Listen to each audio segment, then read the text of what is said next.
So I want to say that I want to say, and this is the political thing. Let me, sir, give you the economic thing.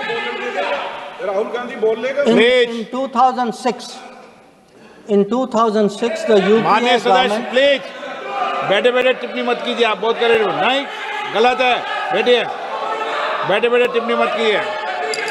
Sir, in 2006, because I want to illustrate my points with facts. I spoke about political facts, I spoke about border facts.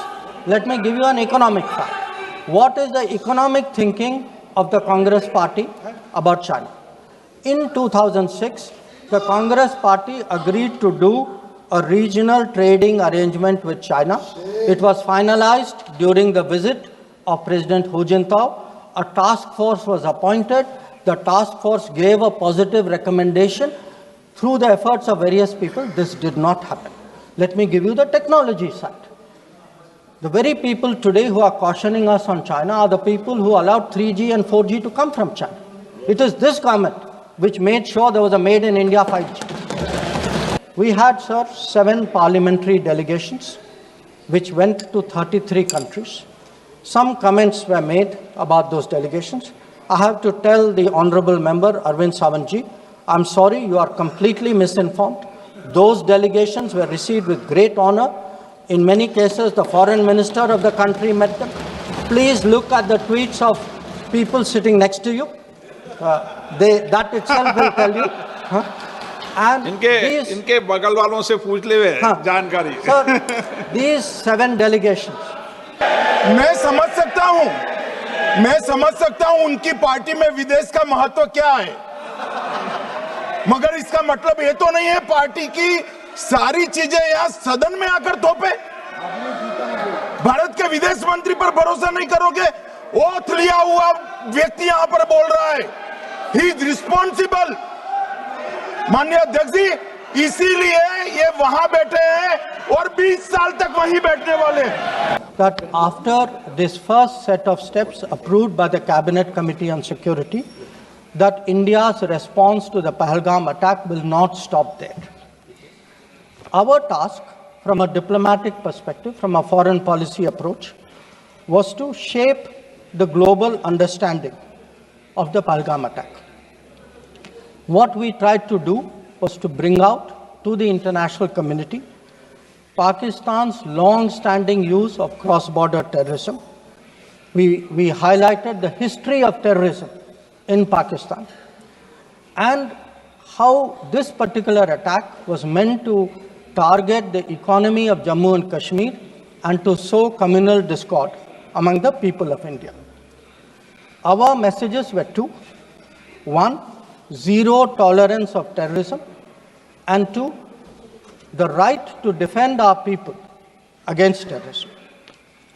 So all the interactions we did, the diplomatic briefings, we called all the embassies for briefings. We interacted with the media. All of this was aimed at these 2 objectives: zero tolerance of terrorism and the right to defend ourselves, right to defend the people of India against cross-border terrorism. Now, the focus for our diplomacy was understandably the UN Security Council. And Honorable Speaker, sir, the challenge for us was that at this particular point, Pakistan is a member of the Security Council. We are not. So we had to achieve our objectives in a Security Council where Pakistan is a member. Now, our goals in the Security Council were 2. 1, to get an endorsement from the Security Council of the need for accountability, and 2, to bring to justice those who perpetrated this attack. And I am glad to say, Speaker, sir, and I hope that this is appreciated and recognized by the House. If you look at the Security Council statement of 25 April, the members of the Security Council condemned in the strongest terms the terrorist attack. They affirmed terrorism in all its forms and manifestations constitute one of the most serious threats to international peace and security. And most important, the Council underlined the need to hold the perpetrators, organizers, financiers, and sponsors of this reprehensible act of terrorism accountable and bring them to justice. I highlight this, Speaker, sir, because this statement of the UN Security Council resonated throughout the international community. So when many honorable members asked today, where was the world on Pahalgam? I think the answer is there. The answer is there in a Security Council statement which says hold them accountable, bring them to justice, and that is exactly what we did through Operation Sindoor. Now, I also want,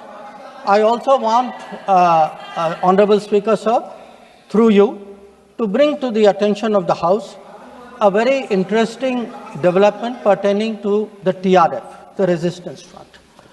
When the Security Council was debating this on the 25th of April, and TRF had twice claimed responsibility for the Pahalgam attack, Pakistan defended the TRF. Pakistan tried to get any mention of TRF excluded, and in fact the Pakistani Foreign Minister told his parliament that this is a great diplomatic achievement. Now, I mention it because today, again, thanks to our diplomacy, the TRF has been designated as a global terrorist organization by the US government, and the same Pakistani Foreign Minister who took so much pride saying, I defended the TRF, says, well, now if the US has done this, we accept it. So that is where the Security Council issue stood. If I could then, sir, move on to the diplomacy from 25th of April till the commencement of Operation Sindoor. During this period, there were obviously a number of phone calls, a number of conversations. At my level, there were 27 calls. At Prime Minister, I think almost 20 calls. About 35, 40 letters of support came in. And what we tried to do was to create a narrative, prepare the diplomacy for the launch of Operation Sindoor. And the result of that diplomacy, Honorable Speaker, sir, there are 193 nations of the members of the United Nations. 193. Only 3, apart from Pakistan, opposed Operation Sindoor. Only 3.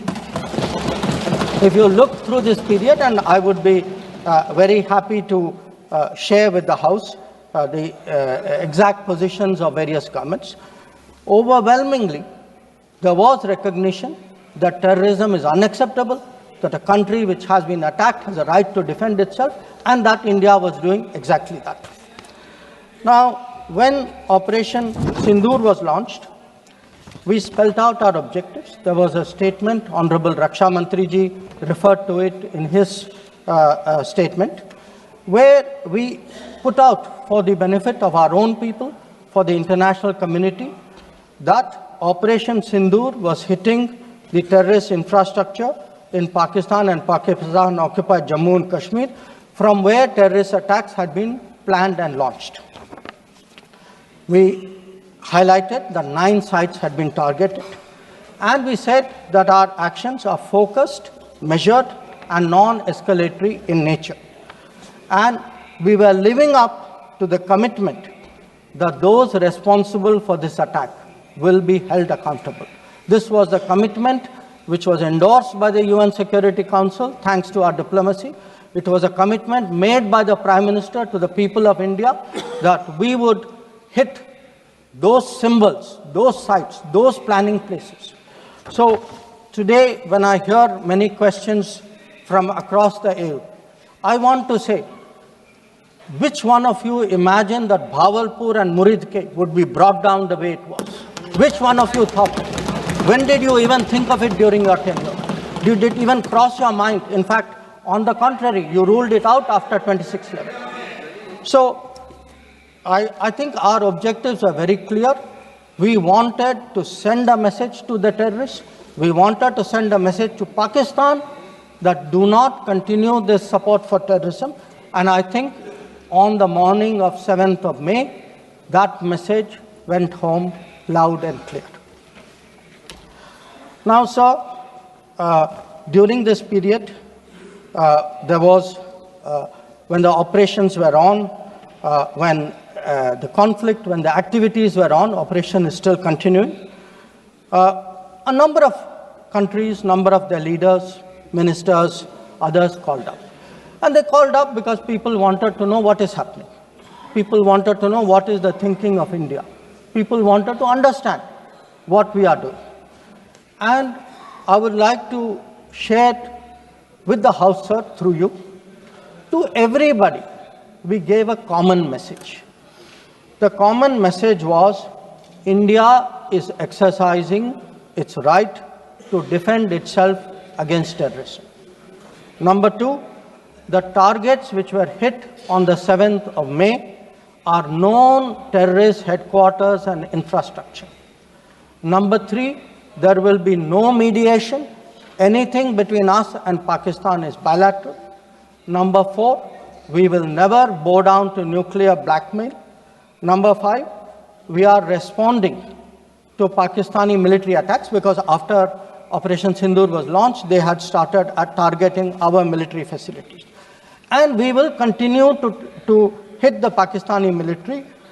If the fighting is to stop, Pakistan must request it.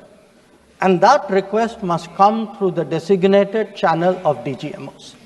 This was a common message that we had given to many people who had called us during that period. Our position was very, very clear in how we were approaching the progress of Operation Sindoor. Now, sir, many members asked, some out of genuine curiosity, some perhaps less, what was the international support? How much international understanding was there of India's position? I would like to share with you a sample. So let me start with countries who are known to be partners of India. Quad. Quad gave a statement which says, the Quad unequivocally condemns all acts of terrorism and violent extremism in all its forms and manifestations, including cross-border terrorism. We condemn in strongest terms the terrorist attacks in Pahalgam on 22 April and call for perpetrators, organizers and financiers of this reprehensible act to be brought to justice without any delay. Now, sir, this is the Quad. Now, let us look at a different grouping, BRICS. Now, BRICS has China as a member, Russia as a member, it has Iran as a member, Brazil, South Africa, Egypt. BRICS also condemned the April 22 attack. It reaffirmed its commitment to combating terrorism, again including cross-border terrorism. Now, I would like members of this House to understand, if India is attacked, if there is a terrorist attack on India and a country says we condemn cross-border terrorism, I think it is obvious to everybody what that cross-border terrorism is. So, I then move on, sir, to the Central Asia. The Central Asian countries opposed providing safe haven using terrorist proxies for cross-border terrorism, for terror financing. Now, I can cite statements from the Indian Ocean Rim Association, from individual countries, range of them. President Putin, for example, has said, he wrote to our president and said this brutal crime has no justification whatsoever and its perpetrators will face a deserved punishment. The president of Paraguay has said that he expresses solidarity and recognized India's legitimate right to self-defense. So the main point, the common thread, sir, which I would like to bring out is that number one, a cross-border terrorism across the board has been recognized, all forms and manifestations, opposition to condemnation of Pahalgam terrorist attack, and the right of India to bring people to justice. Now, sir, in addition to that, I would particularly like to mention 2 or 3 other developments.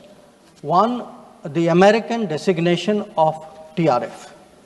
On the 17th of July, the Department of State designated TRF as a foreign terrorist organization and especially designated global terrorist. Now, this comes in the wake of the extradition of Tahawur Rana, who was involved in the 26/11 attack. And when people ask today, how successful is your foreign policy? Where is your diplomacy? I want to say that Tahawur Rana, which many of you tried for so long to get, is finally here because of us. I want to say TRF was designated not because somebody out there made a remark. TRF was designated as a global terrorist organization because our diplomacy persuaded another country to do that. Now, our strong stance has resonated across the world. I was some time ago in Germany, and standing next to me, the German foreign minister said, India has every right to defend itself against terrorism, and Germany will support this fight against terrorism. Similar position has been taken by France. Similar position has been taken by the European Union.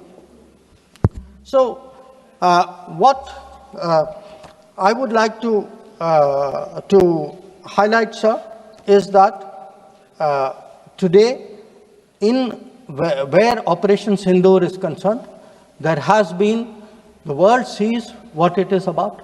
The world realizes this is a fight against terrorism. It is felt that India has acted responsibly but firmly. Now, I would like, sir, to address one particular aspect because some members have brought it up. And this is regarding the US activity during this period. Sir, I'd like to inform the House that on the 9th of May, Vice President J.D. Vance called the Prime Minister, warning of a massive Pakistani attack in the next few hours. Prime Minister, in his response, made it very clear that if such an attack happens, it would meet with an appropriate response from our side. Now, sir, that attack took place and was foiled by our armed forces, and I think the House should collectively appreciate the performance of the armed forces in foiling what was a massive attack on the 9th and 10th of May. Now, our response, which the Prime Minister promised, was delivered, and it was delivered with devastating effect. I don't have to say anything. Every member has seen satellite pictures of Pakistani airfields. You can see from the state of those airfields, which shown by the pictures, what was our answer. Now, on the 10th of May, we received phone calls sharing the impression of other countries that Pakistan was ready to cease the fighting. Our position was, if Pakistan was ready, we needed to get this as a request from the Pakistani side through the DGMO channel. That is exactly how that request came. Now, I want to make 2 things very clear, sir. One, at no stage in any conversation with the United States was there any linkage with trade and what was going on. Secondly, there was, please listen. Secondly, there was no call between the Prime Minister and President Trump from the 22nd of April, when President Trump called up to convey his sympathy, and the 17th of June, when he called up Prime Minister in Canada to explain why he could not meet. So I would again, मैं इसको दोहराता हूँ, 22 अप्रैल से 17 जून तक। माननीय अध्यक्ष जी, मेरी एक बात की आपत्ति है, भारत देश का शपथ लिया हुआ विदेश मंत्री यहाँ स्टेटमेंट कर रहा है, उस पर भरोसा नहीं है, उनको किसी और देश पर भरोसा है। मैं समझ सकता हूं उनकी पार्टी में विदेश का महत्व क्या है, मगर इसका मतलब ये तो नहीं है पार्टी की सारी चीजें यहां सदन में आकर थोपे। भारत के विदेश मंत्री पर भरोसा नहीं करोगे? ओथ लिया हुआ व्यक्ति यहां पर बोल रहा है, ही इज रिस्पॉन्सिबल। माननीय अध्यक्ष जी, इसीलिए ये वहां बैठे हैं और 20 साल तक वहीं बैठने वाले हैं।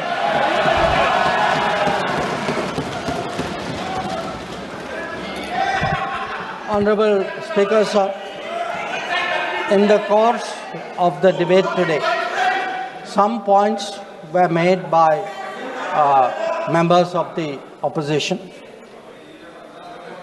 I would like to respond to some of them. We were asked, why did you stop at this time? Why did you not go further? Please see who's asking this question. This question is being asked by people who, after 26/11, felt that the best action was inaction. Now, I would like, sir, to read out, because one member said, nowadays BJP members like reading from books. You get the truth in books. Sometimes you don't like what we read in books. So, let me read out, sir, 2 excerpts from a book by the National Security Advisor of the UPA government. After 26/11, a chapter, this is a book called Choices. He says, on sober reflection and in hindsight, I now believe the decision not to retaliate militarily, but to concentrate on diplomatic, covert and other means was the right one for that time and place. This is what he says. But did he even do that? Because 26/11 happened in November of 2008. What was the reaction? The reaction was Sharm el-Sheikh. Was that diplomatic? Was it covert? Was it military? Now, what did Sharm el-Sheikh do? In Sharm el-Sheikh, the then government and the Pakistani Prime Minister agreed terrorism is a main threat to both countries. Now, today, sir, people are saying, America is hyphenating you, Russia is hyphenating you. That is what I heard Deepinder Huda ji say. Hello, you are hyphenating yourself. I mean, you did not need a foreign country to say, please link India to Pakistan. Your own government was saying, India and terrorism is a main threat to both countries. And then they said, terrorism should not be linked to the composite dialogue. And worst of all, they accepted a reference to Baluchistan in that. Now, here is a country reeling after 26/11. And you are equating Baluchistan and 26/11, what happened in Mumbai? And you are saying that the perpetrator and the victim have both got a problem.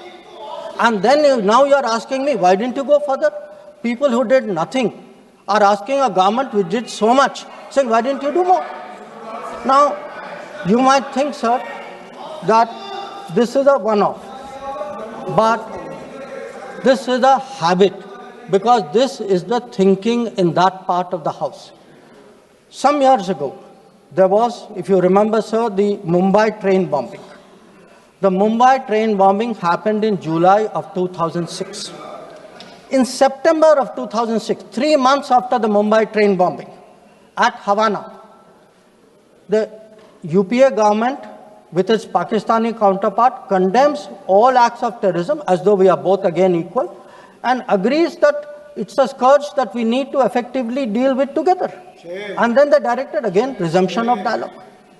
So what I want to highlight is, for people who did nothing to have the temerity, the gumption today to ask a government which did so much, which brought down Bahawalpur and Muridke, to say, why didn't you do more? I think it's extraordinary. Now, sir, we also heard from one of the early speakers saying we are now facing a two-front, and that the leader of opposition has been warning us about two front. Now, all I can say, sir, is the person who said it, and maybe the leader of opposition, must have missed their history lessons in school. I'll tell you why. Because I would like to walk you through the history of this two front. The two front started because of something called POK. POK was created in 1948-49 by the government of this country by not completing the job of what was to be done. Now, sir, the House should note these dates. The two fronts started 1963, when the Shaksgam Valley was ceded by Pakistan to China as a result of an agreement. Then in 1966, the Karakoram Highway was agreed upon, which took 20 years, was completed in 1986. Now, references were made to China-Pakistan military collaboration. So when did this collaboration start? I'll give you the year, 1966. In 1966, the first Chinese military supplies went to Pakistan. When did nuclear collaboration start? 1976. 1976, when Bhutto arranged for China-Pakistan to get together on this. And in 1980s, when Prime Minister Rajiv Gandhi was visiting China and Pakistan, that was when the nuclear collaboration was at its height. Now, let me go further. You will say, why are you talking history? So let me bring this further up. 2005, Pakistan-China Treaty of Friendship and Cooperation. 2006, Pakistan-China Free Trade Agreement. 2013, handing over of Gwadar to China, Gwadar port to China. May 2013, announcement of China-Pakistan Economic Corridor. So, sir, we are getting warnings about a US-China, Pakistan-China collaboration, when this collaboration has been going on for 60 years. Now, let me also address two other points. There was a reference made to IMF that, why did you not stop? Why did you not stop? आपने सवाल उठाया तो जवाब भी सुनना पड़ेगा. आपने उठाया ना, आपके उपनेता ने उठाया, आपने सुनो जवाब. अब जैसे सवाल करोगे वैसे जवाब सुनने पड़ेंगे. Sir, the IMF loan which was given was approved in September 2024. It was an extended fund facility of $7 billion. Now, sir, the House should know, Pakistan is a serial borrower from the IMF. I think 16 or 17 times they have taken IMF package. Now, very interesting comparison, sir. In 2008, Pakistan got a standby arrangement of $9.70 billion. In 2013, it got another one of $5.9 billion. So the very people who are concerned today at a 7 billion package should remember a 15 billion package went through for Pakistan during that tenure. Now, reference was made, sir, to FATF.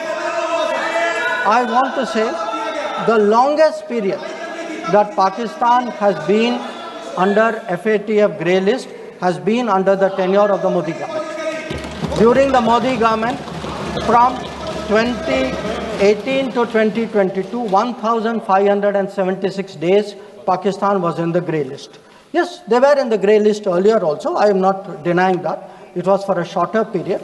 But I again want the House to appreciate that the FATF meeting in May 2025 has kept Pakistan in the enhanced follow-up category, recognizing that the compliance of Pakistan is only partial. Now, sir, so much for Pakistan. Some members also raised issues pertaining to China. So I would like to spend a few minutes on that. So I would first like the House to appreciate, because today we are getting these lectures saying China is a great danger, China, Pakistan are together, we are warning you. So what does the Congress party really think about China? Don't go by what they say. Let us see what they did. In 2005, China was designated as a strategic partner during Prime Minister Wen Jiabao's visit to India. Strategic partner. And there is a concept, very famous concept called Chindia, sir, a belief that China and India have common interest. And the main proponent of Chindia is the party spokesman of the people opposite. Now, some mention was made about visits, including my visit. Yes, I went to China. I went to China to make our position very clear about de-escalation, about trade restrictions, and about terrorism. I did not go to China for the Olympics. I did not go to China for secret agreements. I did not go, sir,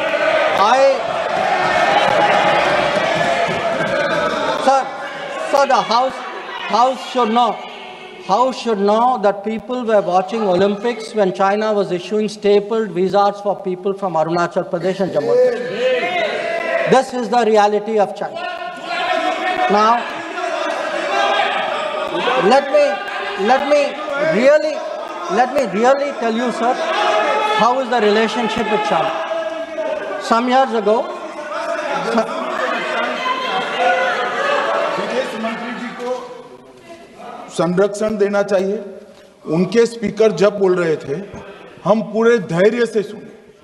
मैं बताऊंगा कितनी असत्य बातें बोली गई कल, परंतु फिर भी असत्य को भी हम हलाहल समझकर पी गए। अब ये सत्य भी नहीं सुन पाते हैं। माननीय अध्यक्ष जी, मुझे लगता है आपको प्रोटेक्शन देना चाहिए।